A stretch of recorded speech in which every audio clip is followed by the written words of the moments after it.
अस्सलाम वालेकुम जी। ये चेक करें जी, ये चेक करें जी, ये देखें जी, ये डरस मेल खान पर ये देखें जी इतने ज़्यादा कौवे आ गए हैं जी। ओए होए होए होए, ये देखें जी इतने ज़्यादा कौवे जी। ये कहीं खोते खाने वाली बला को तो नहीं ढूंढ रहे हैं जी। ये देखें, ये देखें, ये देखें, ये जो यहाँ पे मैं खड़ा हूँ, ये देखें यहाँ पे खोते खाने वाली बला भी एक दिन आई थी। तो ये देखें ये सारे कौवे जो है उसी को ढूंढ रहे हैं। ये देखें, ये देखें, इतने ज़्यादा कौवे हैं नाजरीन, इतने ज़्यादा कौवे हैं। ये देखें दरिया के किनारे पे, और ये देखें ये कौवा जो है ये सीधे यहाँ पे एक लाइन बना के बैठे हुए हैं। ये देखें, और यहाँ पे ये देखें ये खजूर का दरख्त है और इस पे बैठ के साथ साथ खजूर खा रहे हैं। मेरी एक कौवे से बात हुई थी, वो कह रहा था यार मैं खोते खाने वाली बला को ढूंढ रहा हूँ। ओए होए होए होए, ये देखें जी, ये देखें, ये देखें, ये जो काले कौवे हैं ना, काले कौवे, ये बहुत ही ख़तरनाक होते हैं नाज़रीन।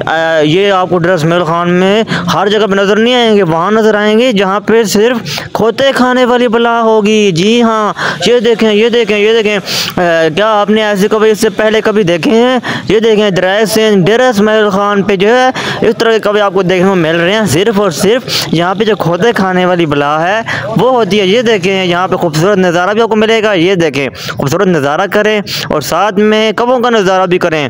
और ये कौवे जो है ना ये काटते भी हैं नाजरीन। अगर आप इनके करीब जाएंगे ना तो ये आपको काटेंगे भी, बहुत ज़ोर ज़ोर से काटते हैं। और जब ये काट लेते हैं ना फिर यहाँ पे आप कोई वैसलीन लगाएं, लोशन लगाएं, कोई भी चीज़ काम नहीं करती है। ये देखें इतने ज़्यादा कौवे हैं जी, मैं जूम करता हूँ। ये देखें, ये देखें, इनके पर आप देखें, ये तो कई बार ना बंदे भी उठा के ले जाते हैं। ये देखें दरिया सिंध पर ना